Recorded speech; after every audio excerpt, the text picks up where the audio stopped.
profesor.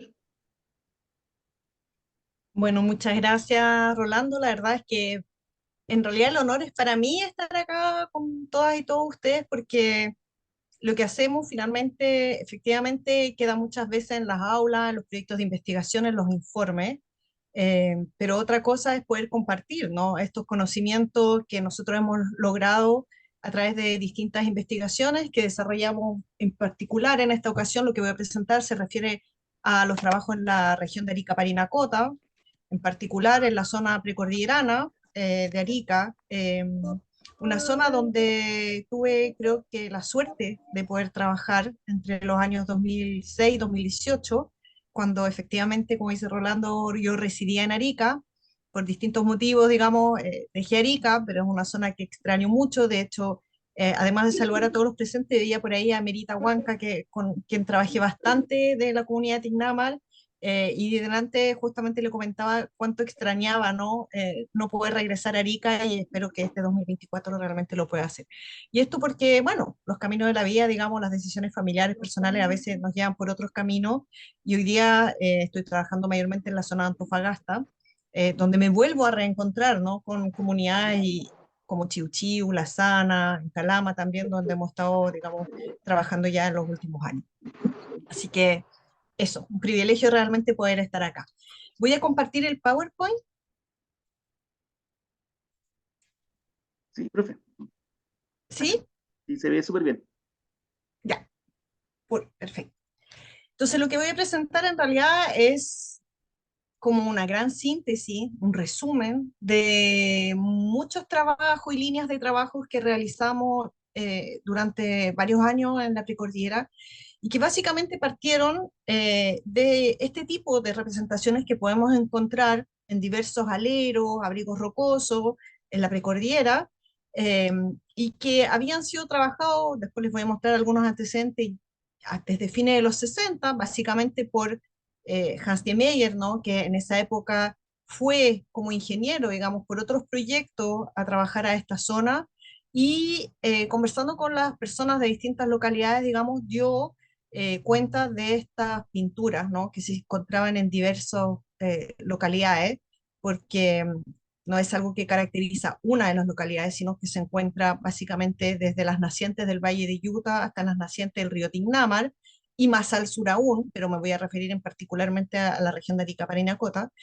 Y cuando empezamos estos trabajos teníamos antecedentes, más o menos, en el año 2006, de unos 35 sitios, ¿no? Que estaban publicados en distintos artículos, informes, pero la verdad es que al año 2016, 17, ya tenemos noticias de aproximadamente 115, 120 sitios con pintura en distintos estados de conservación, en distinta intensidad en relación al tipo de representaciones, las escenas, la complejidad que muestran estos paneles.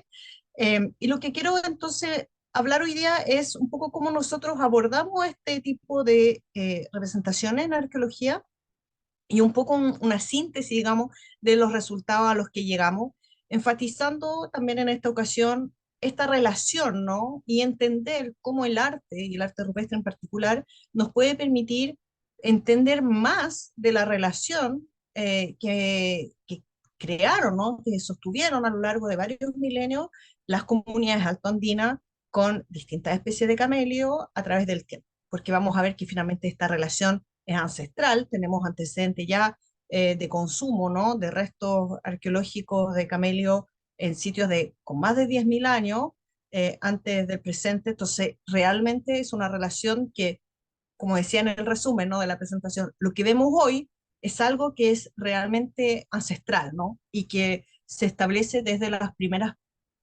llegadas, digamos, de comunidades a esta región.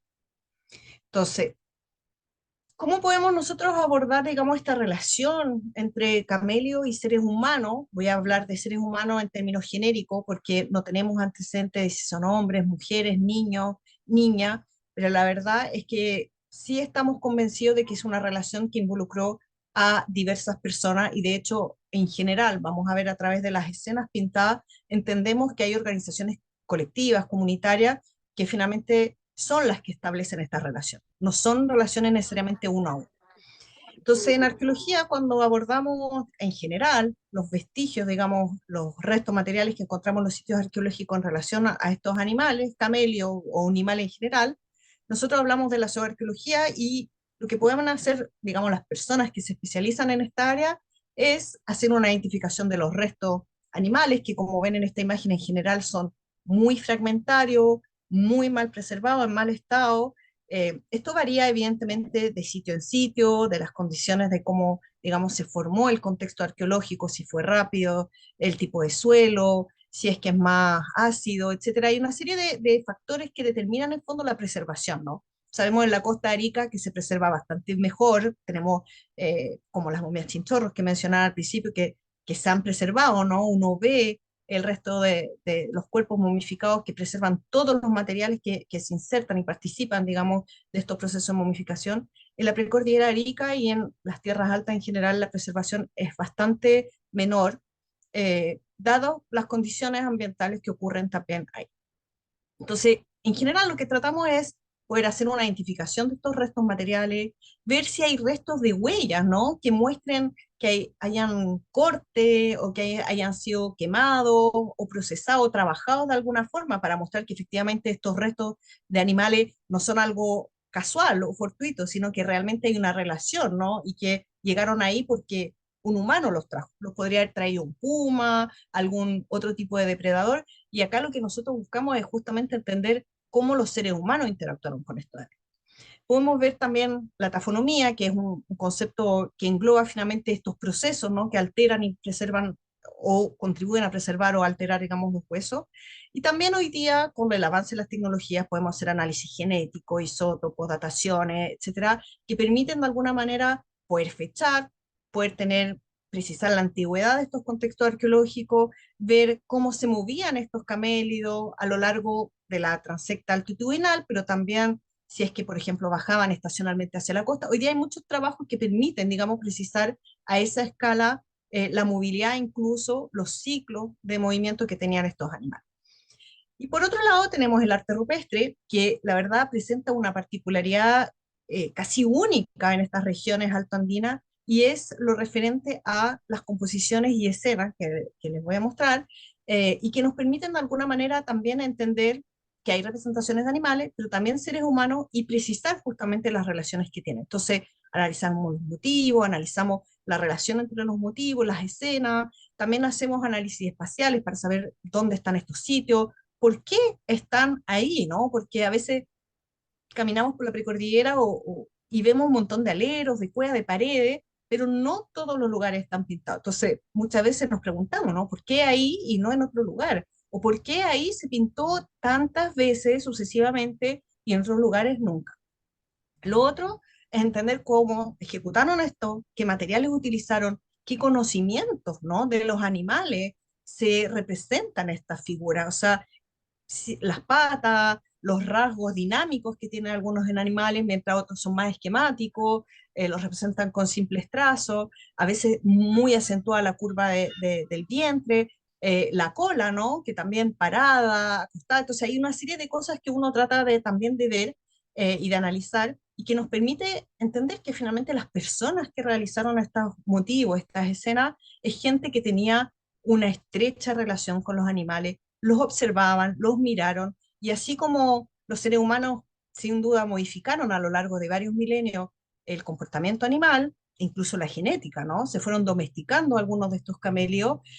Por otro lado, los animales también fueron interactuando y aprendiendo a estar con los seres humanos, a vivir, ¿no? Por ejemplo, al interior de corrales o con un pastor, moverse, digamos, estacionalmente, lo hacían naturalmente, pero otra cosa es que los guíe alguien, y así. Entonces, todo esto, esta relación de ida y vuelta es la que uno puede tratar de ver también a través del arte y puede, en lo posible, en algunas regiones, no es el caso acá, se pueden, conociendo los materiales, con técnicas físico-químicas, llegar a fechar incluso, ¿no? Para entender finalmente cuándo se establecen estas relaciones, cuándo empezaron a pintar, a grabar y cómo esto representa simbólicamente prácticas, rituales, ¿no? También que tienen que ver con esta relación con los animales. Entonces, me voy a enfocar en particular en esta ocasión en la precordillera, pero esto en realidad es algo que ancestralmente sabemos, digamos, por otras evidencias arqueológicas, que estos grupos que habitaron la precordillera tan tempranamente como hace más de 10.000 años, también poblaron el altiplano y era gente que era móvil, o sea, se movían estacionalmente, muy probablemente siguiendo primero a los animales, luego moviéndose porque también no solamente dependemos de los animales, también están las relaciones humanas que uno entabla con otras comunidades, con otros grupos, para intercambiar productos, para intercambiar conocimiento, para participar de ceremonias u otro. Entonces, pero sabemos, digamos, que en general la gente se mueve, ¿no? Y se mueve mucho a través de estas diferentes gradientes altitudinales.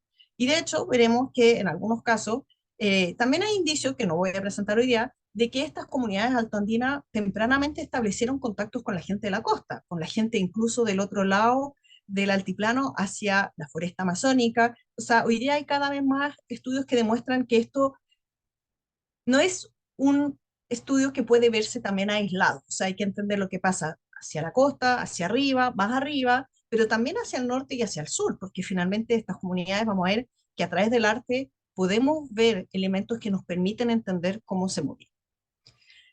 ¿Por qué nos importa, digamos, esta zona? Bueno, porque ustedes conocen mejor que yo, hay distintas especies de camelio, que son las que conocemos hoy. La genética ha tratado un poco de explicar, ¿no? Cómo se originan las especies domésticas frente a la especie salvaje, y hay una serie de cruces que ocurren, etcétera. Pero la verdad es que en Arica Parinacota, al día de hoy, no tenemos información de que hayan ocurrido, por ejemplo, procesos de domesticación ahí. Tenemos claridad de que hay procesos de domesticación en la Sierra Central del Perú, en la zona del río Loa, al sur, San Pedro de Atacama, etcétera. Pero la verdad es que hasta ahora en Arica Parinacota no tenemos antecedentes. Y no sabemos si es que no ocurre, y entonces los animales vinieron, ¿no? Domesticados, por ejemplo, de otras regiones, a través de estos mismos vínculos, interacciones con otras comunidades, pero tampoco se ha investigado. Y no se ha investigado porque, como les mostré al principio, el registro, lamentablemente en esta región, son muy fragmentarios.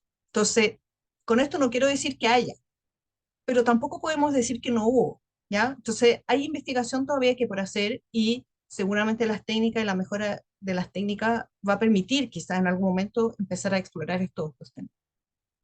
Entonces, solamente para un poco entrar en el paisaje, para la gente que nos acompaña y que no necesariamente conoce esta zona, acá ya estamos hacia el oeste de las altas cumbres andinas, hacia la zona precordillerana, que se sitúa más o menos para nosotros entre 2.500, 3.800 sobre el nivel del mar. Y la particularidad de esta precordillera en la zona del extremo norte de Chile es que corresponde a las grandes nacientes de río, que no ocurre, digamos, hacia el sur de lo que es el desierto de Atacama, donde esta configuración geográfica se modifica, y porque básicamente hay cursos de agua, ¿no? Que fueron erosionando y marcando este paisaje y haciendo que hoy día tengamos grandes y profundos quebradas, un relieve muy accidentado, como decía, con muchos declives, y también quizás por eso la arqueología ha tardado, ¿no? En acceder a muchas de estas localidades, porque al principio, cuando uno ve la historia de la investigación, básicamente se llegaba a los accesos por donde se llegaba en vehículo y se conoció, y la arqueología, conocemos al día de hoy, básicamente se centró en lugares que están muy cercanos a las rutas. Pero si uno empieza a caminar, que es lo que tratamos de hacer en estos últimos, digamos, 15 años atrás, fuera, digamos, de esos márgenes, es ahí cuando empiezan a aparecer otras cosas que nos ayudan también a entender estos procesos. Entonces ahí paisajes, digamos, porque hay cosas bastante como abruptas, pero hay relieves un poquito más dependientes, más suaves, pero la ventaja de este relieve, digamos, es que, y que lo distingue de las zonas más arriba en el altiplano, es que este relieve permite que hayan formaciones naturales que hacen que haya un montón de promontorios, roqueríos, cuevas que se van formando en estos espacios, pero la ventaja también de estos espacios es que en el fondo de las quebradas hay escurrimientos de agua, que seguramente fueron cambiando, digamos, a lo largo de 10.000 años. También cambian estacionalmente, lo sabemos, el invierno altiplánico y etcétera, hace que hayan crecidas de agua en ciertas épocas, y cambia un poco la configuración del pasto, ¿no? De la vegetación en general, así como la presencia de agua, que va a ser importante para entender los ciclos también de los animales en estas localidades. Acá les muestro abajo unas fotos compartidas por mi colega Álvaro Romero, que muestra, ¿no? En época de pleno febrero, cómo puede verse este espacio precordillerano con esta nube que bajan, que atraviesan las altas cumbres andinas y vienen, digamos, a cubrir esta zona precordillerana. Entonces acá les muestro antecedentes un poco de lo que existió antes de que nosotros empezáramos, pero también un libro que intentó sintetizar el año 2018 que hicimos, que está en libre acceso, cualquiera lo puede bajar, lo lanzamos en Arica el año 2018 y distribuimos ese día todos los volúmenes que habían, pero está en formato digital y que resume un poco lo que les presento acá, pero también como todo el proceso de investigación arqueológica que fuimos realizando. Entonces acá les voy a mostrar algunos ejemplos de estos sitios que se conocen, que seguramente algunos de ustedes conocen, otros que quizás son un poquito más desconocidos porque son menos accesibles, algunos hay que caminar 2, 3 horas a pie para poder llegar a ellos. Eh, Sabemos que en el fondo hay algunos que fueron ocupados de forma continua, incluso hasta hace pocos años, por pastores que que pernoctaban, digamos, descansaban en estos lugares. Tenemos restos de muros, tenemos restos de comida, latas, etcétera, que muestran, ¿no? Que estos sitios en realidad son muy dinámicos hasta hace muy poco tiempo y la gente los seguía utilizando con los animales porque encontramos los restos de guano, incluso al interior en los aleros más grandes, y se ve, ¿no? El aprisionamiento del guano, lo que en ciertos casos puede ser complejo porque los animales han removido, por ejemplo, el contexto arqueológico, pero en otros casos ha permitido preservar. Y eso ha sido bastante afortunado para poder justamente encontrar algunos vestigios que nos permitieron desarrollar la investigación acá. Entonces acá un poco el registro que hacemos, caminamos mucho a pie, a veces lo hicimos con caballo, pero la verdad yo no prefiero a pie, confío más en mis piernas, no soy a diestra, no soy muy capaz, digamos, de montar. Eh, y hicimos un registro que además fue variando en los años. O sea, entre que partimos, empezamos con cámara digital, hacíamos todo el registro topográfico con wincha, dibujos a mano, etcétera. Fuimos agregando tecnología, fuimos agregando GPS, fuimos agregando levantamientos topográficos, fuimos pudiendo digitalizar también el registro, entonces tenemos un archivo que varía, ¿no? En los últimos 15 años también en su calidad.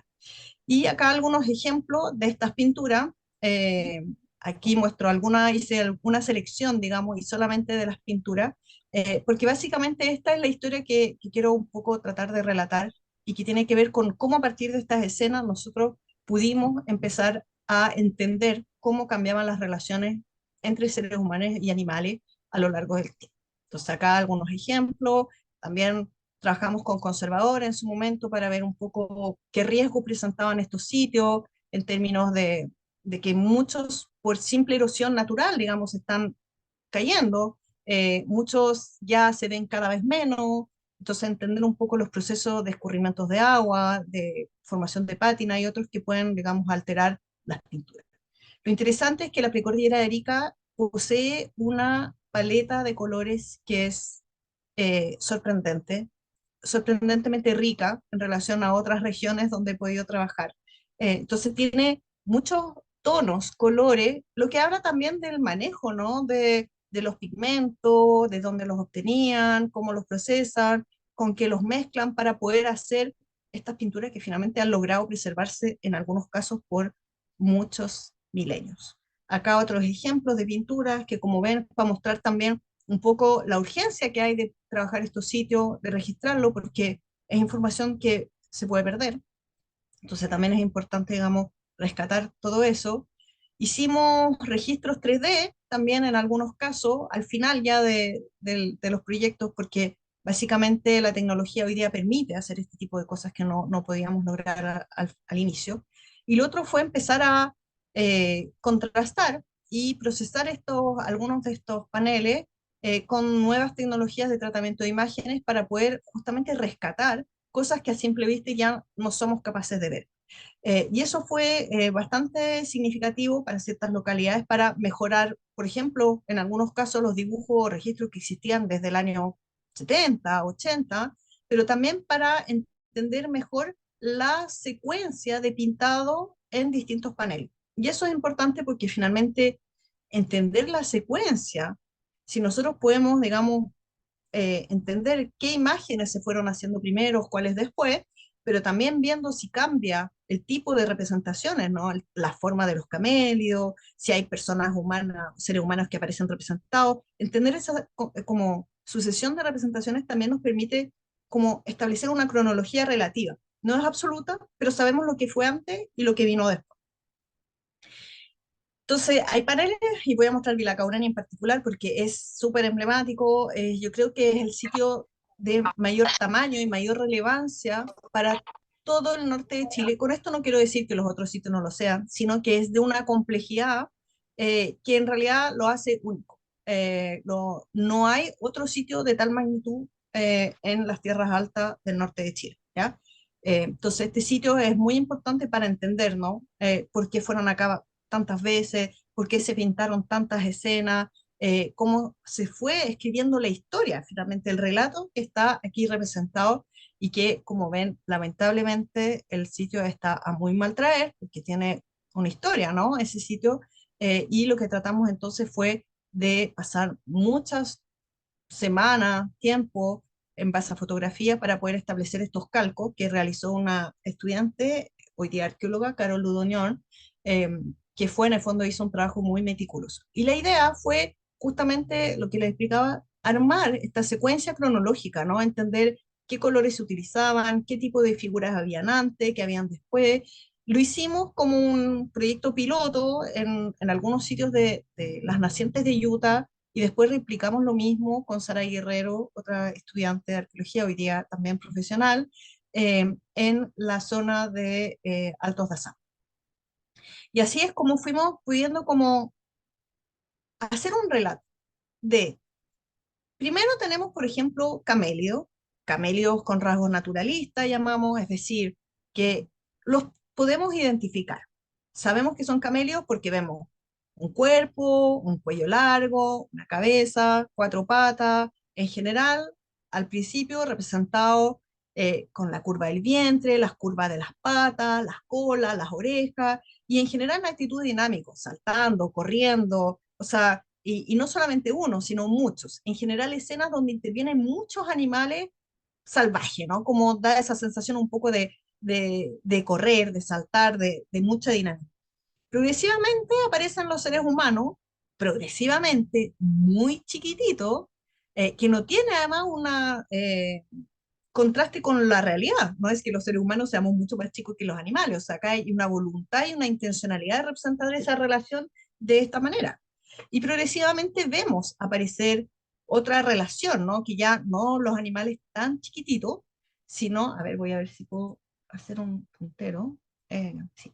Acá, por ejemplo, está chiquitito, después ahí, pero después aparecen seres humanos, como en este caso, eh, de mayor tamaño, se equipara el tamaño con los animales, y eso también habla de una relación distinta. Yo ya no los veo tan grandes, los veo más igual a mí, y también empiezan a aparecer algunos elementos como, por ejemplo, lazos, posibles cuerdas y otros elementos que muestran finalmente que empiezan a intervenir incluso otro tipo de tecnología, ¿no? Artefactos en relación y mediando esta relación entre seres humanos y camélidos. Un caso emblemático, por ejemplo, es este parte del panel en Vilar Caurani que muestra animales amarrados, ¿no? E incluso personajes aquí acostados tratando de sostener esta cuerda, como que están haciendo fuerza. Entonces vemos acá que hay una relación también dinámica de los seres humanos que no solamente están mirando a los animales, sino que están interactuando con ellos. A ver, ahí. Ah, no voy a poder borrar mis dibujitos. Bueno, entonces vemos también otros tipos de escenas, por ejemplo acá, donde ya vemos figuras humanas, pero que están lanzando cosas que penetran dentro del cuerpo del animal. Vemos otras escenas donde figuras humanas están rodeando a los animales, escenas que han sido identificadas como tipo chacu. Vemos acá también escenas donde no participa solo un individuo, sino dos individuos con elementos en sus manos, ¿no? Y como persiguiendo en actitud de persecución a estos animales, y vemos así varios motivos similares.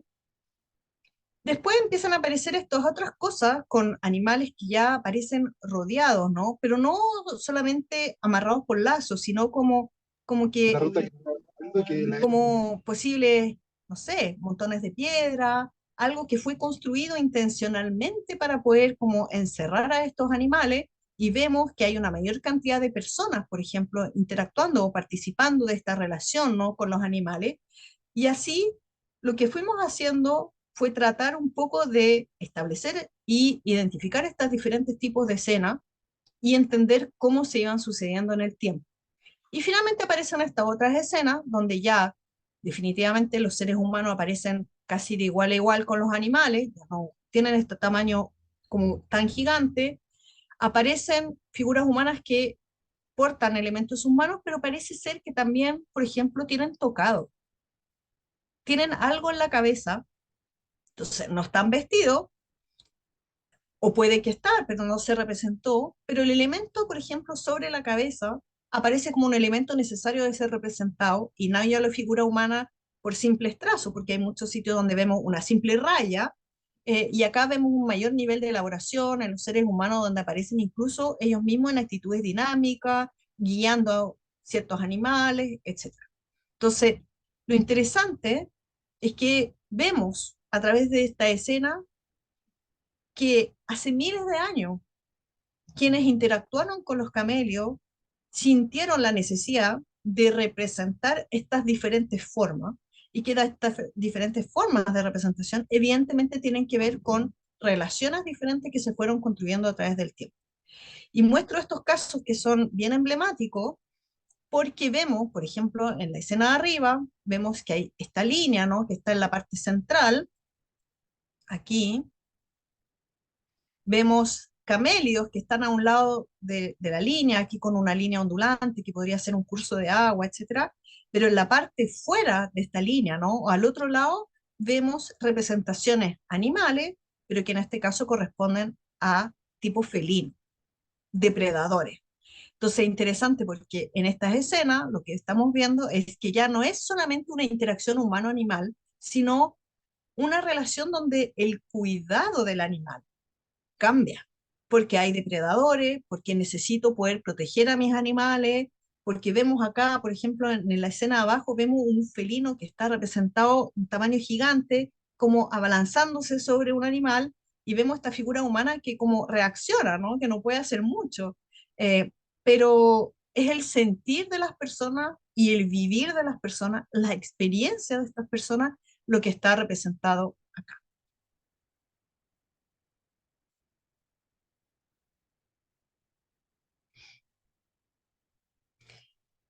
Me van a aparecer estas figuritas, no sé cómo sacarlas ya, pero bueno. Lo interesante es que después de entender un poco que finalmente a través del arte podemos ver representadas, ¿no? Estas preocupaciones que tuvieron estas personas, ¿no? Estas comunidades de representar a los animales, estas diferentes formas de interacción. Después de mucho trabajo en estas regiones, incluso más arriba, incluso más abajo, nos dimos cuenta que si las ubicamos en una gradiente altitudinal, siempre están entre un poquito más abajo que 3.000 metros y un poquito más que 3.500 hasta 3.800 más o menos. No hay hasta el día de hoy, y si ustedes conocen me tienen que decir, ningún sitio con este tipo de representaciones, con pintura rupestre, ni más abajo ni más arriba. En los valles de Utah, Zapa, Camarón, etcétera, hay representaciones de arte rupestre, pero generalmente son grabados, son otras técnicas, son otros tipos de motivos. O sea, esta zona como que posee un sello particular propio que lo distingue de las comunidades de más abajo y que lo distingue también de otras comunidades altoandinas. Después de mucho tiempo, porque excavamos algunos sitios, pudimos analizar los materiales asociados a varios contextos, obtuvimos fechado. Esto fue el año 2013, por ejemplo, una síntesis donde obtuvimos muchas dataciones que eran como tratar de poder cronologizar, ¿no? O sea, darle una cronología a este relato. Y cuando finalizamos de fechar, entendíamos que, por ejemplo, teníamos, siempre que tenemos pintura, no tenemos ningún contexto más antiguo que 5.750 más o menos 30 antes del presente, o sea, básicamente hay que sacarle 1950, más o menos 3.500 antes de Cristo, ¿ya? Hasta 1.680 antes del presente, o sea, 500 después de Cristo. O sea, estábamos en un rango entre 3.500 antes de Cristo y 500 después de Cristo. O sea, y excavamos y fechamos y no veíamos una relación más antigua ni más reciente. Pero a medida que avanzamos en el proyecto, que eso fue del año 2013, logramos juntar aproximadamente unas 60, 70 dataciones nuevas. Todo esto no está publicado, de hecho estamos todavía como procesando varios de estos datos porque demora mucho poder analizar todo esto, analizar los materiales asociados, poder fechar, tener los permisos correspondientes, etcétera.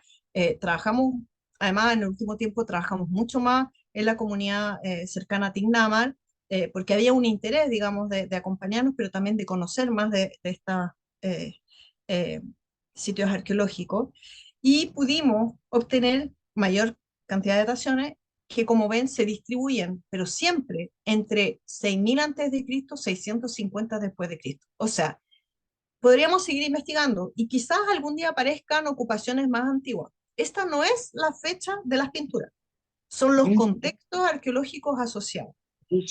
Pero lo que vemos es como una constante, ¿no? Es que nunca hay contextos más antiguos ni tampoco más recientes. Lo interesante es que a partir de esto pudimos empezar a también entender una parte de la historia, digamos, de la precordillera que no se conocía, porque hasta cuando empezamos se conocía mucho de los cazadores-recolectores, antiguos, arcaicos, se conocía de la precordillera por los pucaras, las terrazas, después toda la ocupación, digamos, local del periodo que llamamos periodo intermedio tardío, entre 1000 y 1450 después de Cristo, y después las ocupaciones incaicas, coloniales, etcétera, pero tenemos siempre un vacío, ¿no? Entre 1500 antes de Cristo, 1000 después de Cristo. Y estos trabajos nos permitieron ir entendiendo una cosa muy novedosa en ese minuto, no tan sorprendente, pero es que a diferencia de lo que ocurrió, por ejemplo, en la parte baja de los valles del extremo norte de Chile, no parece haber ocurrido un proceso aldeano, por ejemplo. No hay asentamiento antes de los pucaras. Esta gente lo que hizo, estas comunidades, fue aparentemente mantener un modo de vida cazador-recolector. Poco a poco fueron incorporando actividades, prácticas ganaderas, pastoriles, eh, de comunidades que se siguieron moviendo mucho por las distintas localidades de la precordillera, incluso más arriba, hacia el altiplano, interactuando con la gente de la costa, porque vemos que esta gente incluso tiene restos de concha, restos de pescado, hay restos de dientes de tiburón que encontramos en algunos sitios también, lo cual habla de cosas que son muy preciadas, muy valoradas, pero que son muy exclusivas. Y entonces, lo interesante, digamos, de esta zona, que también es distinto a otras regiones del sur del Perú o de las comunidades que, por ejemplo, con las que interactuaron en torno al lago Titicaca, donde ya había incluso arquitectura monumental, hay grandes centros ceremoniales. En esta zona, los pastores mantuvieron un modo de vida que parece ser que estaba muy bien entendido, que les convenía, digamos, no necesitaron hacer grandes cambios y se mantuvieron así hasta más o menos 650 después de Cristo. ¿Qué pasó entre eso y el nacimiento y el origen de los pucaras? Es algo que todavía, por ejemplo, no sabemos. No sabemos. No entendemos bien qué pasó en ese lapso de tiempo. ¿Ya? Entonces, bueno, estos trabajos lo que nos permitieron fue además empezar a comparar con otras localidades de otras regiones del sur del Perú, del norte de Chile, y entender un poco cómo eran los movimientos de estas comunidades, porque hay elementos que apuntan, digamos, a, como les decía, cosas que interactúan con las comunidades de la costa, con las comunidades más allá del altiplano, se movilizan, ¿no? Porque tenemos similitudes en el arte entre el Valle de Utah hasta el sur, digamos, hasta las nacientes incluso del río Camarones, pero sabemos, si miramos la literatura del otro lado, ¿no? De la frontera actual, que todo Altos de Tacna, es muy similar el arte, entonces las comunidades incluso gravitaban por esos mismos territorios y a través del material lítico, por ejemplo, también sabemos que se movilizaban 300, 400, 500 kilómetros a través de, digamos, esta gradiente altura. Entonces tenemos, si comparamos, que estas tradiciones de la precordillera que llamamos tradición naturalista se parecen mucho, por ejemplo, a lo que está en la Sierra Central del Perú. Con esto no quiero decir que son las mismas personas, pero son personas que están interactuando, que comparten ideas o formas de representar. Tenemos el famoso sitio de Taira, ¿no? En el Alto Loa, que tiene un aire de familia, ¿no? A lo que tenemos en la precordillera de Arica, pero utiliza otras técnicas, está asociado a otro momento, un poquito posterior, pero hay como un aire de familia que habla de que finalmente estas comunidades están manejando patrones, formas de interacción con los animales que son bastante similares, pero evidentemente cada una con sus sellos propios. Después están estos otros ejemplos, ¿no? Por ejemplo, en el sitio Confluencia, en la zona de Caspana, donde se ve también otras formas de interactuar con los animales. Acá tienen propulsores, por ejemplo, algo que vemos raramente representado en la zona de Precordillera Arica, pero que aparece bastante más representado en la zona en torno a la cuenca del río Loa. Acá otro ejemplo de camelio danzante, ¿no? Como casi humanizado, porque acá son actitudes que no necesariamente corresponden a lo que uno esperaría. Y también se encuentran incluso algunos de estos ejemplos más allá de la frontera actual con Argentina, eh, donde hay sitios y otros equipos de investigaciones que encuentran, ¿no? Representaciones rupestres que siguen un poco esta misma idea y se observan relaciones bastante similares también en estas escenas. Entonces, esto que nosotros vemos a través del arte, ¿no? Y que va cambiando a través del tiempo, es algo que en realidad se instala, esta forma de moverse, de ocupar el espacio, que se instala ya en el arcaico temprano, que para nosotros es como los 10.500, 8.000 antes de Cristo, incluso hay algunos antecedentes un poquito previos.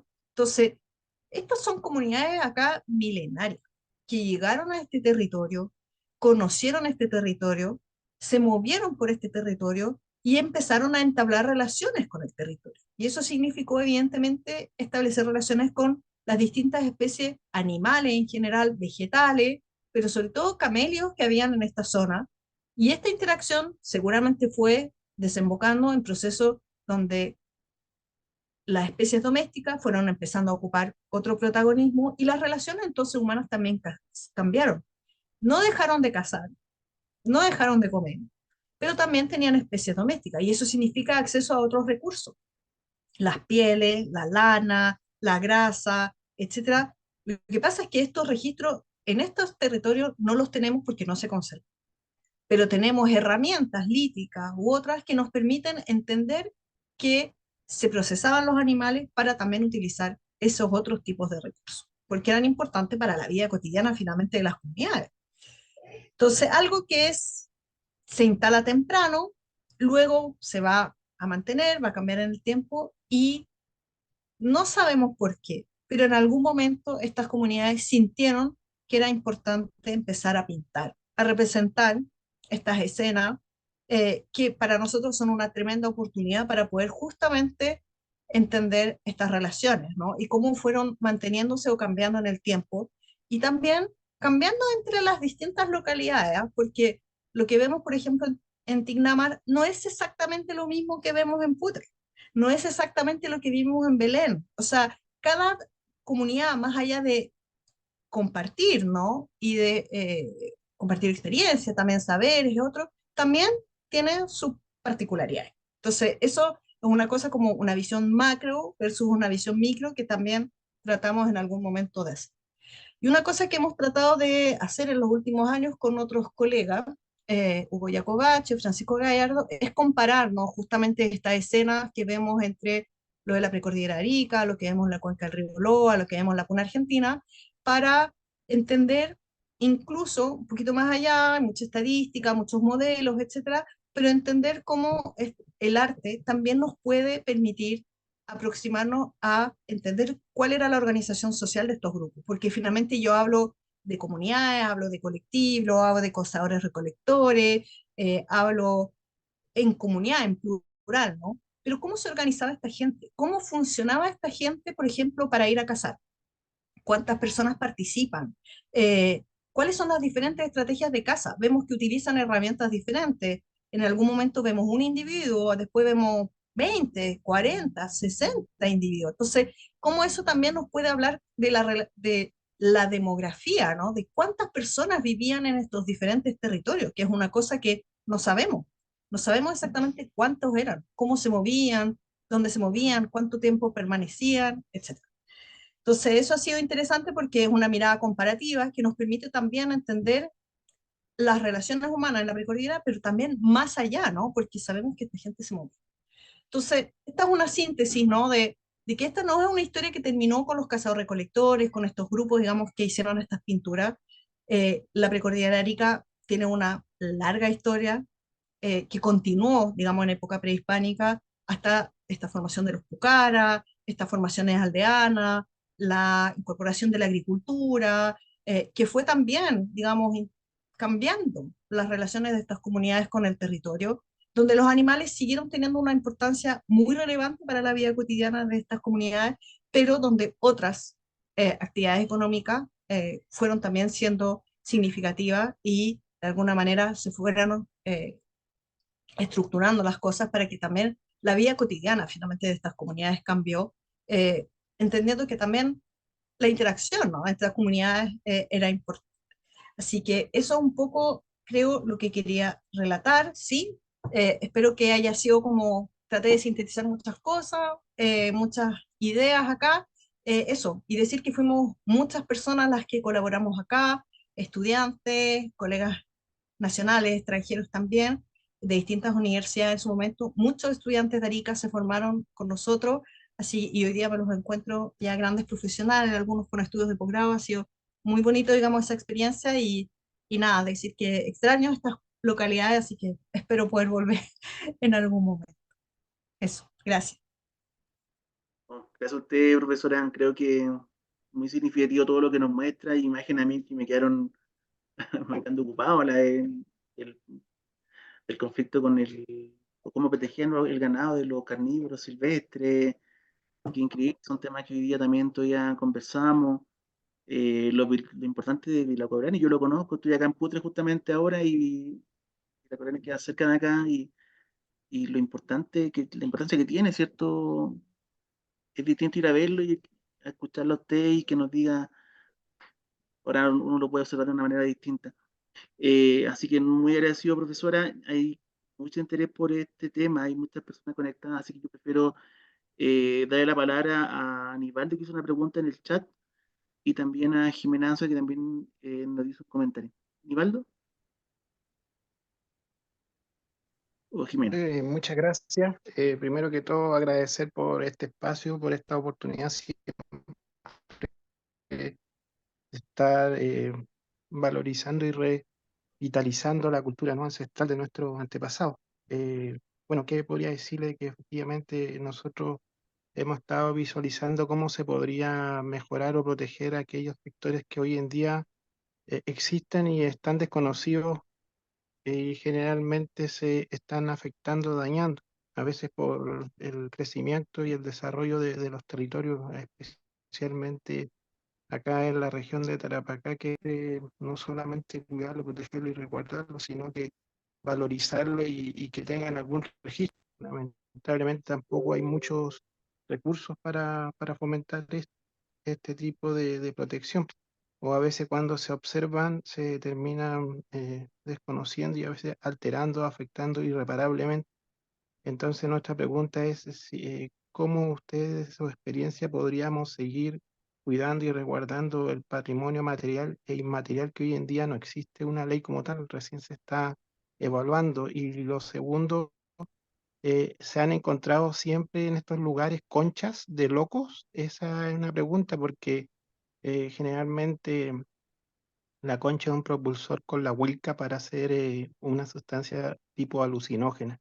Entonces, eso también hay una relación cultural, ancestral, y quizás de ahí nace la visión profunda del futuro.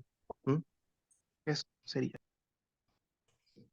Uy, qué pregunta más difícil, porque al final, bueno, los sitios arqueológicos hoy día están protegidos por el simple Ministerio de la Ley, pero eso no impide finalmente que haya destrucción, desaparición, que haya gente que va y graba encima, etcétera. Después está todos los procesos, digamos, de inversión, proyectos que también alteran mucho el patrimonio. Espero realmente que la nueva ley, que está ya en proceso de finalización la consulta indígena y que era indispensable, digamos, para, para esta nueva ley, reglamentación, eh, resuelva, ¿no? De que tengamos una ley que sea un poquito más actualizada, más moderna, que permita agilizar ciertos procesos y de ahí vengan, ojalá, mayor financiamiento también para la protección de los distintos tipos de patrimonio. El patrimonio inmaterial no estaba contemplado dentro de la ley antigua, entonces eso es una cosa importante de integrar, por ejemplo. Eh, y yo creo que ahí diste un punto, es que todo esto que es material, finalmente también es inmaterial, porque finalmente lo que traté de acentuar acá es que detrás de lo que estamos viendo, básicamente son conocimientos ancestrales, milenarios, que se plasman en estas formas de representación, ¿no? Entonces, si uno le da ese plus, y si lo da, interpreta así, finalmente le da como un doble estatus y le da mayor relevancia a la necesidad de proteger y resguardar estos sitios. Ahora, el Estado no tiene las posibilidades, ni nosotros los arqueólogos, de poder proteger estos sitios. Entonces, lo que sería importante es que las mismas comunidades de alguna manera pudieran gestionar, ¿no? Y proteger estos sitios. El problema es que sabemos que todas las comunidades tenemos como diferentes urgencias y necesidades, ¿no? Desde el agua, el tendido eléctrico, los caminos. Entonces el patrimonio en ese sentido nunca es como lo primero, pero de a poco, ¿no? O sea, es importante ir haciendo actividades educativas, hablar de estos temas, dar a conocer, que las comunidades, digamos, se involucren también más, y ojalá gente de diferentes generaciones, porque la percepción también cambia. No es lo mismo gente que hoy día tiene 20 años a gente más antigua. Entonces, también es importante contrastar esos saberes, esas relaciones. Como cuando hablaba de pastores, o sea, hasta los años 60, 80, todavía había gente que pastoreaba, ¿no? Y hoy día también cada vez más y utilizan estos sitios. Entonces, esta gente sabe, es importante preguntar, conocer cómo podemos proteger. Yo creo que hasta ahora lo mejor ha sido, entre comillas, no dar a conocer en algunos casos, porque así la gente no llega. Si el problema es cuando la gente empieza a llegar. Y creo que ahí es como, ¿qué hacemos, no? Hay algunos sitios que están más destruidos, básicamente porque la gente llega más. Eh, entonces, planes de resguardo, planes de manejo, proyectos de puesta en valor, pero en el fondo no sacamos nada con hacer eso si no hay alguien que va a estar ahí preocupado de cuidar, de sacar la basura. O sea, hay una serie de cosas que se tienen que pensar, ¿no? Entonces, es difícil, yo creo que es un trabajo de muy largo aliento. Yo creo que con el trabajo que están haciendo ustedes, por ejemplo, como gran red, ¿no? Sería importante también aprovechar, ¿no? Las actividades que realizan para justamente dar cuenta de este patrimonio y de la importancia también de relacionarse ahí y de generar quizás proyectos u otros para de alguna manera cuidar. No hay una respuesta, ¿no? Porque también, como digo, cada localidad tiene sus necesidades, sus preocupaciones. eh, entonces, eso. Y las conchas, la verdad es que son tan fragmentarios, eso nos pasaba en general en estos contextos y por eso quizás en algunos casos demoramos tanto en poder como tener una comprensión de lo que ocurría ahí, qué actividades se desarrollaban. Y es porque son microfragmentos en algunos casos, o sea, pedacitos de 2x2, 1x1, incluso no nos permite muchas veces poder identificar de qué tipo de concha, de qué tipo de hueso es. Tenemos muchas como astillas de hueso, pero no sabemos si podría ser de taruca también, podría ser de animales, no sé, hay aves, también hay roedores, hay un montón de cosas que aparecen, digamos, en los contextos. Entonces, es difícil. Y Las Conchas, por lo menos en esta zona, tenemos algunos pedazos, pero no te podría aseverar con certeza de qué tipo de concha, por ejemplo, estamos hablando. Sí, profesora, buenas tardes. Por acá Jimena Anza de la segunda región, de Caspana específicamente. Eh, Buenas tardes. Agradezco la información que está transmitiendo. Y igual, de verdad que para nosotros las comunidades en territorio se nos produce esta complejidad de decir, lo muestro o no, porque entre más visible, más deterioro. Es increíble de que el acceso de nosotros mismos hacia estos espacios, cuando hay desconocimiento de la importancia que tienen, falta de cuidado, pero un cuidado bien, no existe cuidado. Cuando se habla también acá en términos de administración de los espacios, siempre también se agrega inmediatamente el término de administración turística, o sea, igual mostrarlo. Y eso también es complejo. Por esta parte también en la región, sobre todo, a nosotros lo más característico es Taira. Sé que han habido uno que otra publicación, pero tampoco estudios a fondo, menos en las quebradas, los aleros en Caspana y en otros sectores del territorio del Alto Loa, que sabemos que hay muchos arte rupestres. Sin embargo, hay también un desconocimiento respecto de, así como lo está mostrando usted ahora, esto de contrastar qué es lo que había en la primera, en la segunda, qué significa el relato que se está mostrando en la pintura, y más importante aún, que esto ya algo muy personal, que cuando se habla de pintura netamente, es como que todos decimos, ah, está pintado, pero tiene que haber sido gente especial que se dedicó a eso, porque tener los tintes para que eso esté, para que a pesar de todo esté en el tiempo durante tantos años, siempre fue mi pregunta, siempre le hago las preguntas a los científicos que llegan al territorio, la mayoría no tiene respuesta para ello, porque si hubiera sido no tan complejo hacerlo, se seguiría haciendo. O sea, a lo mejor no estamos pintando, no sé, camélidos, pero sí pintaríamos otras cosas, por ejemplo. Entonces, de verdad que yo creo que amerita un estudio profundo. Sin embargo, comparto también la visión en general que tenemos, que el patrimonio es como el hermano pobre siempre. O sea, siempre se tiene que privilegiar plata hacia otros sectores, dejando atrás el patrimonio, que es de donde venimos nosotros, y a lo mejor podemos encontrar respuestas que actualmente estamos necesitando. Nosotros todavía seguimos con la temática del puma en el territorio, y es increíble que esto pasó hace tantos años atrás, y a la era que estamos todavía seguimos con la misma temática. Entonces llama la atención. Eso, muchas gracias. Sí, a ver, sí, Taira ha sido uno de los más estudiados sin duda. Y de hecho hubo una gran exposición de Taira que entiendo la comunidad de Taira la va a llevar probablemente a Taira o en alguna parte, digamos, pero que fue una exposición en Santiago en el Museo Chileno de Arte Precolombino. Eh, el resto de los estudios de arte, básicamente en la segunda región, Antofagasta, fue un gran boom en los 80, en los 90, y después los arqueólogos se fueron de ahí a inicios de la década del 2000, porque los temas cambiaron, los intereses cambiaron, también las relaciones con las comunidades cambiaron. En ese minuto con la arqueología era una cosa que yo creo eh, era compleja. Todavía es compleja, pero en el fondo en ese minuto yo creo que faltaba mayor conocimiento. Realmente había una distancia mayor entre los arqueólogos y las arqueólogas en general, salvo Victoria Castro, por ejemplo, que desarrolla un trabajo muy cercano a las comunidades en la zona. Eh, y entonces lo que hemos tratado de hacer hoy es cambiar esa forma de relación, ¿no? Entonces ahora yo estoy, por ejemplo, volviendo a la segunda región, trabajando con las comunidades de Chiu Chiu y La Sana, básicamente los sitios de arte que están ahí, pero estamos trabajando con un grupo de artistas, de gente de pedagogía, estamos haciendo talleres con los niños, estamos haciendo cuadernos, digamos, manuales también. Vamos a tratar de hacerlo en distintos idiomas para, en el fondo, entender estas prácticas artísticas y lo que yo decía, los conocimientos, ¿no? No es fácil hacer una pintura, pero tampoco es difícil.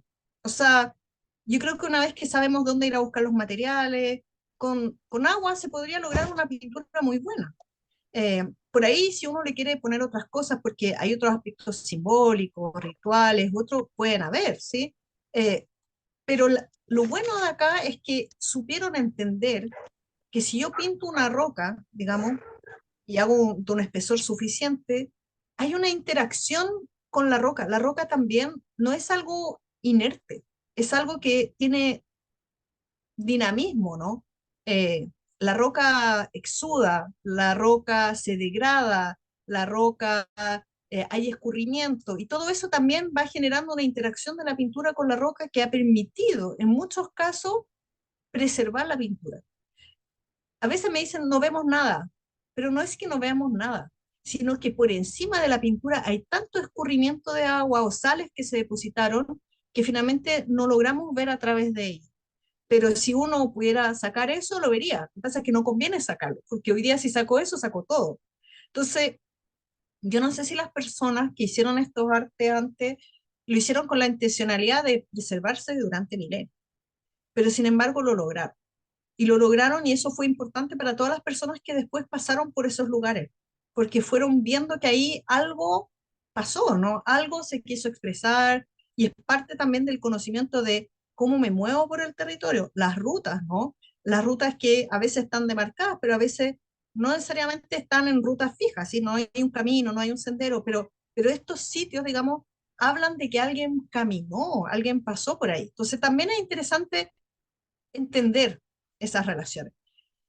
A mí me interesa el color en particular y me interesan los pigmentos, así que si queremos hacer algo con los pigmentos, no tengo ningún problema en ir, que conversemos y experimentemos y veamos cómo se podrían recuperar estas cosas. Es lo que estamos tratando justamente de hacer con las comunidades ahí, con el colegio, por ejemplo, de Chibuchío, hemos estado haciendo unos talleres con los niños, con la gente de arte, trabajando el cuerpo, trabajando el dibujo. Hemos visto, porque estuvimos en la feria de en Calama hace poquito y vimos que hay diferentes artistas y gente también de las localidades que está tratando de hacer cosas con tierras de colores, con pigmentos. Entonces yo creo que hay que volver a experimentar, volver a conocer, volver a hacer. Y vamos a ver que a lo mejor podemos eh, revivir o recobrar de alguna manera estas prácticas que, nada, son parte del conocimiento que dentro de nosotros debiéramos tener. No es algo muy diferente a lo que hacemos hoy. Eso. Pero feliz de que compartamos, Jimena, ahí, porque estoy yendo bastantes veces ahí y el otro día justamente conocimos personas de Caspana que estaba haciendo algunos pinturas ahí en tela y otros. Así que es interesante ver que hay gente que está interesada, digamos, en revivir estas prácticas también, así como la textilería, por ejemplo. Sí, seguramente se encontró en la feria con Luisa Terán. Ella hace arte rupestre, pero del territorio de Caspana. Sí, Y de esa manera intenta resguardar lo que ella conoce del territorio y también intenta darle una interpretación acerca de lo que está mostrando en la pintura o en general los aleros.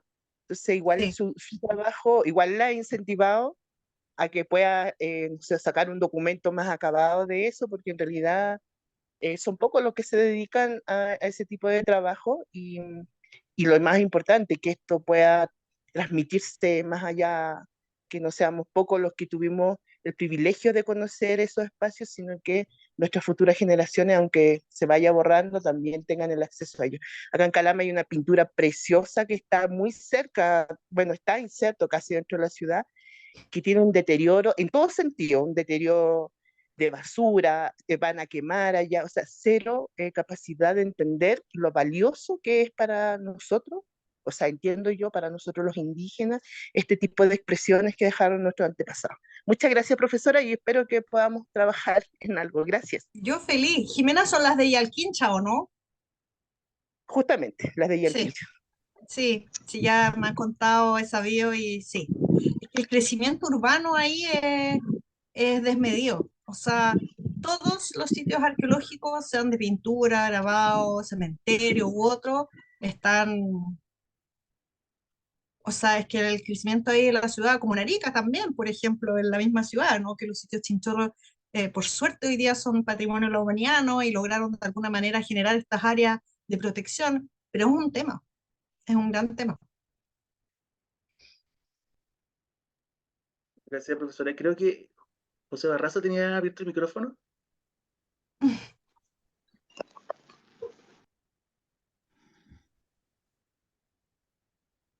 abre y cierra. Sí. Bueno, a mí se me ocurría el tiro con lo que mencionaba profe y lo que también nos comentaba Jimena, de que se vienen muchos eventos en este año por el tema de los camellos y creo que sería bueno incluir algunos talleres para niños, talleres de arte rupestre, eh, que vaya incentivando este tipo de actividades. Así que creo que podemos Sería ir tomándolo. fantástico. Mm. Sería fantástico y de verdad con el equipo que estoy trabajando acá de Santiago, es un equipo fantástico. Nos acabamos de ganar un fondar, por ejemplo, para hacer unos proyectos educativos ahí con los colegios de La Sana y Chuchiu, así que vamos a estar haciendo ahí cosas que se pueden replicar en otras comunidades, ¿no? Entonces, si de verdad están interesados, es cosas que nos contactemos y podemos empezar a hacer cosas, lanzar proyectos. Así partimos el año pasado y la verdad es que ha sido muy positiva la acogida, pero además con mucho interés, ¿no? Entonces, nosotros también de aprender de las comunidades, de los niños, de los territorios que además juegan, corren, están ahí todo el día. Entonces, tiene una relación que para nosotros es súper enriquecedora para poner estas prácticas en el juego. Gracias, profe. Levantó la mano la señora Janet Gómez de Janet. Camarones.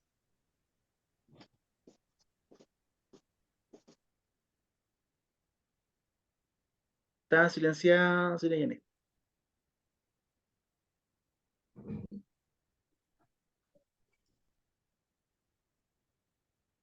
Ahí sí, ¿Aló? ¿Me escuchan? ahí sí. Sí, ¿Aló? Ya, sí, disculpe, que estoy en la calle, así que, bueno, primero que nada, dar las gracias a la profesora. Llegué como a la mitad, pero muy interesante su exposición y más que nada una inquietud. Y como dijo ahí Rolando, yo pertenezco a la parte alta de Camarones, específicamente al sector de Umirpa, que es el límite de la comuna de Camarones con Putre. Y bueno, mi inquietud justo es eso. Si bien es cierto, tenemos hartos gentilares, caminos troperos, eh, muchas cosas que debemos proteger, pero conjunto con ello, que tú es la siguiente, profesor, no sé si me podría ayudar. No sé cómo abordar, porque tenemos un servicio de patrimonio, tenemos varias cosas, pero siento que está todo, como que todos los servicios trabajan en forma independiente y no unificada. El año pasado igual nos reconocieron como patrimonio vivo por el tema ganadero, y así las comunas y hemos avanzado por la mesa ganadera, y es el tema cómo avanzamos el tema camello, pero junto con ello van todas estas artes rupestres, gentilares, huacas, y ¿sabe qué? El tema es el tema de los servicios públicos. Nosotros el año pasado y hasta hoy en día tenemos una empresa que se ganó una licitación por vialidad y pasó a llevar pilares, pasó a llevar caminos troperos. Esta empresa se llama Fénix. Hicimos la bajada a la de Teatro, que también extrajeron agua, nos acercamos a monumentos. ¿Y sabes qué? Fue triste porque la experiencia fue que no lo están viendo de la Nacional, ellos tienen antropólogos, así que deben estar bien, muy poco ánimo de subir, creo que en última instancia subieron cuando ya pasaron a llevar todos los gentilares, no había nada, según ellos, eh, pero por otro motivo subí con una antropóloga por el tema de Anoquirire, siempre estaba en peligro, y pasamos por ahí como para ver qué tanta afectación, que ya cada vez es inmenso, se está volando un cerro. Entonces, y la antropóloga que justo pasó ahí por el tema de Anoquirire, sin buscar mucho, dio vestigios de cerámica, por aquí, por aquí, ya. Ya los entenderán, los temas. Entonces, eh, me pregunto cómo, porque de verdad que es impotente el tema cuando tú bajas a los servicios, haces las cartas, de hecho, las dirigentes hábiles, o sea, se bajó toda esa información de los servicios pertinentes, pero en el momento todos no, ellos tienen antropólogos, no hay nada cuando estuvieron. Entonces, siento que por un lado sí, el patrimonio viva todo, pero en lo concreto, en la practicidad, no funcionan aún. Pues. Yo de verdad que tengo que estar diciendo, oye, esta comunidad, incluso somos punto cultura, nos ganamos ahora como comunidad indígena, también somos punto cultura. Entonces, tengo que estar yo diciendo cuando yo digo, o sea, si los servicios públicos trabajaban por lo menos en forma mancomunada, a través de convenios, sabes qué cosas, no pasarían a lo mejor estas cosas. que necesitamos, claro, todos necesitamos conectividad. Hasta yo necesito que se mejoren los caminos, pero que se hagan como se publicitan. Las licitaciones dicen bien claro que se van a sacar material de sector, que están todas las licitaciones. Pero en la práctica, ellos llegan y sacan ahí material, todo, y si nadie les dice nadie, nosotros que así todos lo evidenciamos de los continentes, igual se hace. Entonces, esa experiencia, o sea, si uno, porque yo soy dirigente del sector, también soy presidenta de la Junta de Vecinos del sector, soy secretaria de la Asociación de Ganaderos. Entonces, mis vecinos son los primeros que llegan donde mí porque tengo vecinos que no saben leer y escribir, tengo adulto mayor. Entonces, en lo único que empiezan es llamar a la, ¿cómo se llama? Me llaman a mí, yo con el alcalde nos acercamos, pero así todo, en la práctica no conseguimos nada. Se volaron todo. En el momento uno, nosotros bajamos a vialidad, bajamos a, el alcalde hizo la seguridad medio ambiente, y nosotros a cultura, y no se logró. Entonces, Es que ahí, ¿qué podemos hacer? Porque si bien señora es cierto que Janet, es que, gracias. no, es que se corta un poco, pero entendí, voy a responder ahí, pero es una cosa como que supera un poco mi presentación y labor, pero le voy a decir lo que tiene que hacer. Básicamente, este proyecto debió contar con una línea base. Y si la línea base fue bien hecho, ya debió haber identificado este tipo de cosas. Por lo tanto, acá hay una cosa que compleja, ¿no? Porque en el fondo si había algo durante la realización del camino, debió haber habido un arqueólogo permanentemente haciendo monitoreo. Si eso no ocurrió, no hay otra opción en este minuto que establecer la denuncia ante el Consejo de Monumentos. Y en Arica hay una oficina técnica eh, donde hay arqueólogos, hay un equipo que, digamos, se encargará de recibir esta denuncia, orientarlo y canalizar esto para que en el fondo se tomen las medidas pertinentes, porque efectivamente con una denuncia esto pasa, digamos, a investigación y en este caso habría sanción, ¿no? Pero eso, tienen que establecer la denuncia y el único mecanismo que pueden hacer, lamentablemente ya porque ya se destruyó, no se puede volver atrás, es que la empresa, digamos, quede denunciada y el consejo establecerá lo que se tiene que hacer, las compensaciones y otros, pero tienen que hacerlo. Y acá el mecanismo es ir al consejo monumental. Eso es lo triste, porque se hizo todo eso y el Consejo de Monumentos dijo no, que ellos tenían antropólogos, que no correspondía que ellos subieran. Y a la larga, nosotros del día uno, cuando vimos que ya eran 3 ejemplares grandes, pasaron uno, le mandamos evidencia, todo, no, que hay antropólogos. Después el caballero Romero dijo, no, que de Santiago lo van a ver. Finalmente, ya cuando se quedaron todos, pasaron meses y meses, subió y dijo, no hay nada. Entonces, Claro, a es eso que voy, a la impotencia. lamentablemente, ese es el mecanismo y lamentablemente el Consejo Monumento está absolutamente sobrepasado. O sea, es una entidad que, si bien ha crecido en términos de profesionales, ahí es una entidad que se dedica principalmente a gestionar las solicitudes de permiso, que tienen que ver con cualquier tipo de proyecto que intervenga, digamos, que ingrese por el sistema de estudio de impacto ambiental, pero también por, no sé, los proyectos de investigación también requerimos permiso. Y el año pasado ingresaron más de, o este año creo, o sea, el año pasado en primer semestre habían más de 6.000 ingresos de solicitudes, eh, una cantidad de profesionales que es irrisorio, digamos, para la cantidad de trabajo que tienen. Entonces, es muy compleja la situación que vive y parte de la discusión de la ley también de patrimonio tiene que ver con cómo mejorar, agilizar los procesos, pero también fortalecer de alguna manera esta entidad que hoy día no es fiscalizadora, es básicamente gestionadora de permisos. Es como difícil. No tienen capacidad para poder ir a revisar todas las denuncias que hay. eh, Eso, es complejo para todas las regiones. Está pasando lo mismo.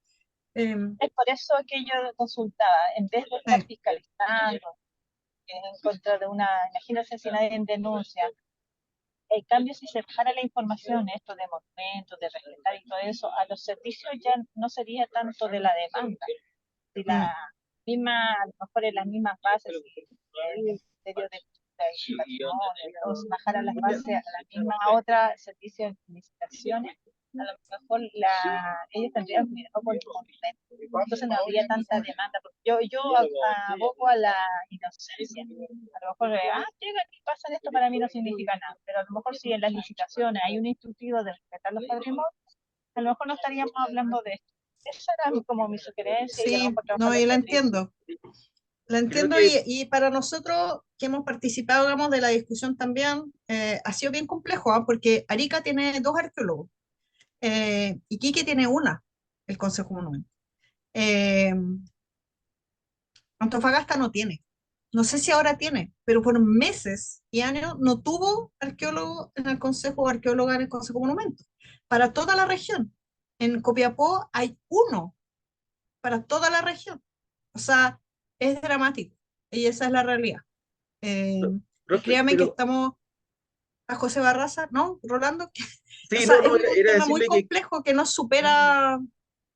pero creo que justamente este espacio nos sirve para a conocer, ¿cierto? Porque cuando uno conoce, valora después mucho más y puede ser mucho más efectivo al momento de hacer las denuncias respectivas, de todo este proceso que usted nos menciona, de poder acercarnos mejor en esta nueva ley de patrimonio que ya se está generando y que, como usted decía, solamente era muy gruesa, era muy antigua, y hoy día entran conceptos nuevos a jugar, ¿cierto? Como estos de patrimonio y material, entonces creo que esto nos va a servir justamente para esto, tener más antecedentes, mandatos técnicos para poder enfrentarnos a este tipo de desafíos. Profesora, eh, estamos abusando de su tiempo. No sé si podemos atender una pregunta más. Sí, ¿Sí? tranquilo, yo feliz, de verdad. Ya, Maga, entonces ahí invitarlo a alguna hermana que le quiera hacer una pregunta a la profesora Marcela. ¿No? Y decirle a todas las personas que están acá que cualquier cosa, ya que tú tienes más contacto con ellos, digamos, eh, compartir mi mail, podemos, como, digamos, tienen dudas o quieren que hagamos charla o hagamos actividades u otra, lo que sea, me escriben, yo feliz. En la Por ahí medida de mis tiempos, yo siempre voy a estar contenta de poder colaborar. en el chat justamente nos pedían si nos podía compartir la presentación para... Yo te mando la presentación en PDF y la puedes ya, compartir, no hay bacán. problema. Y entiendo que va a quedar grabado, así que también. Sí, sí, también. Así que vamos a estar ahí compartiendo toda la información. Muchas gracias, profesora. No sé si Jimena quiere decir también algunas palabras. Sí, no, yo solo agradecer a la profesora su conocimiento, poder dedicar un poco de su sabiduría a este espacio para nosotros que es tan importante.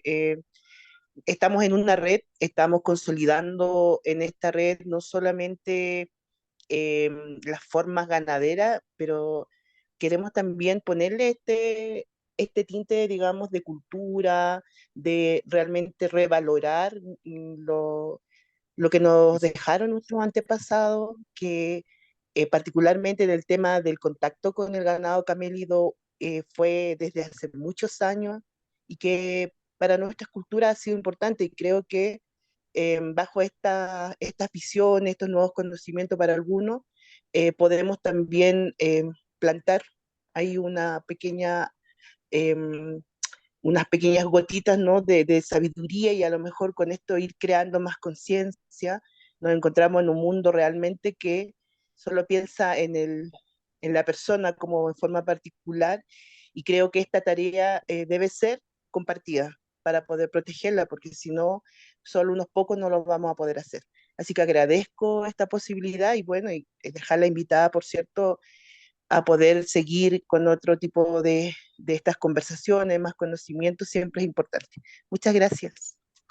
Gracias, Jimena. Y estoy yendo harto a la segunda región, así que de verdad, si podemos encontrarnos y repetir este tipo de charla u otras y compartir ahí experiencias en Caspana o donde puedan, yo feliz de contribuir.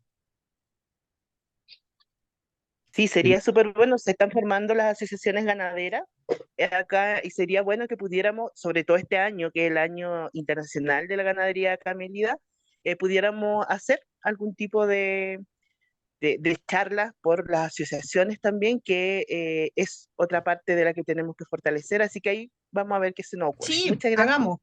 hagamos. Organicemos. Yo de verdad voy. Yo le acabo de compartir números, me adelanté de Jimena, Ya, profesora, para que como cuando vaya a su viaje la pueda contactar y puedan conversar ahí. Bueno, y con Jimena y todos los miembros de la red que también tenemos ya, en la genial. región de Antofagasta, así que Gilata muchísimas gracias. Manzano, Gilata quería comentar algo. Sí, sí, por favor. Kamisaraki, Gilatanaka, Cuyacanaka, creo que estamos obviando un tema importante en esto, ya que el arte rupestre y los geoglifos también están relacionados con Camélido, y es el respeto desde los pueblos originarios. Al menos yo puedo hablar del pueblo aymara y podemos fundamentar con conceptos como Uyubirinaka, que es aymara, Achachilanaka, ¿no? Que también es aymara. Ya, en castellano sería nuestros ancestros, ¿no es cierto? Nuestros antepasados. Entonces, ellos que habitaron estos sitios arqueológicos merecen un respeto de las nuevas generaciones. Esto se ha hecho siempre, desde mucho tiempo, y en el último tiempo se ha ido perdiendo, porque en estos sitios arqueológicos, en estos lugares, también están el espíritu, por decirlo de alguna manera, de nuestros ancestros. Entonces no es llegar, no es acceder así como uno quiere en cualquier momento, ¿no? Así, lo mismo que en la administración del Estado hay una serie de permisos que se tiene que hacer en el mundo aymara también. Y si uno quiere visitar estos sectores o estos lugares, también entonces debe pedirse permiso, ¿no es cierto?, a la Pachamama, a los ancestros.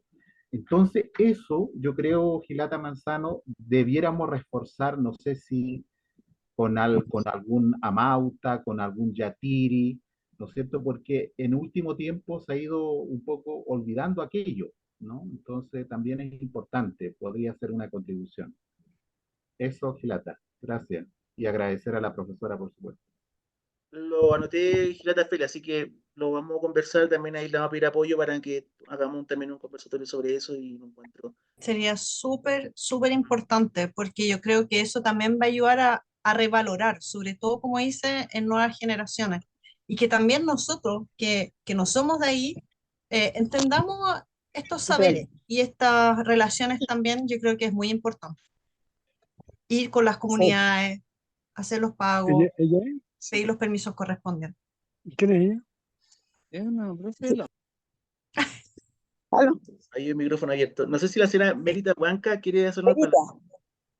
Sí, bueno, más que nada, Marcelita, gusto. Merita, Sí, sabes que Dinamar siempre te espera.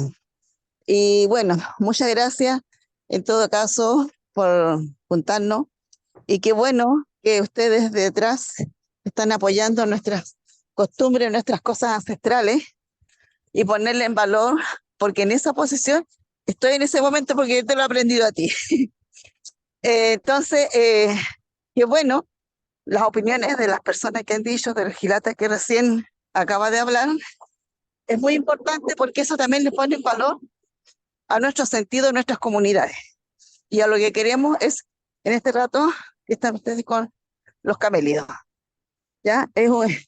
Y aparte de eso, también estoy en la parte turística, que como nosotros difundimos lo que tenemos en nuestro pueblo para comunicárselo, dárselo a la gente, para que nos vayan a visitar a nuestras comunidades. Y eso se valoriza y eso se quiere mucho porque nuestros pueblos, cada uno de ellos, con el estudio que tú nos has dado, nos has dejado, porque nos has dejado, soy del pueblo de Tinamar, perdón, he estado poniendo en valor lo que se ha encontrado, lo que se ha difundido, lo que hay. Y cada pueblo así tiene muchas cosas que entregar, solamente que tiene un estudio, como lo que tú has hecho, en nuestro pueblo, nuestra comunidad de Tignamar. Te felicito, muchas gracias por estar junto con nosotros. Parte de nosotros ya eres, y siempre te he dicho, Tignamar te espera. Muchas gracias. Y eso, más que nada, es más que nada difundir nuestras comunidades, lo que nosotros tenemos dentro de nuestros pueblos y nuestros ancestros que nos han dejado. Esa es la posición que en este rato yo me encuentro. Y bueno, y aprovechar que estamos vivos todavía, podemos hacer algo. Eso más que nada. Gracias. Muchas gracias, señora Marita. Creo que la reflexión final de hermano Félix y del agradecimiento de la señora Marita Huanca dan un cierre muy emotivo a este espacio. Creo que va a ser el principio de una relación que puede ser muy interesante, profesora. Ya está ahí invitada a Antofagasta, a este siguiente espacio que vamos a generar también con Félix, donde también va a servir harto para la reflexión. Yo quiero despedirme, pero agradecerle, ¿cierto?, a todos los participantes que están siempre acompañándonos, y a usted, profesora, por el tiempo que nos acompañó. Y Jimena, no sé, también, usted también como representante de Antofagasta nos quiere dar unas palabras de decir. Sí, creo que Jimena tiene un problema con... Si no, profesora, usted. No, yo agradecer nuevamente la invitación, tremendo honor de poder estar aquí con todos ustedes, de volver a resurgir estos lazos que, bueno, como digo, los caminos de la vida me han llevado un poco lejos de estos territorios de Arica, pero los extraño, así que espero volver y qué mejor de poder hacer cosas juntos. De verdad, yo tengo todavía muchas cosas que aprender de estos territorios, de ustedes, así que me encanta, y le decía a Rolando, ver cómo se gestionó esta red cuando Rolando llegó de estudiar, ¿no?, en el sur, cómo se ha fortalecido. El tremendo trabajo que ha habido ahí colectivo es magnífico, así que de verdad, disponible para lo que necesiten, y ojalá nos podamos volver a encontrar este año, que además es el gran año de los camelios, es una tremenda oportunidad. Así que eso, disponible para lo que necesiten. Gracias, profesora. Entonces, sin más, nos debemos en un próximo encuentro virtual y prontamente también en Pica, en la Cumbre Camelia. Así que muchas gracias y Jiki sin cama. Chao, gracias. Chao. Chao, chao. Hasta Gracias. luego.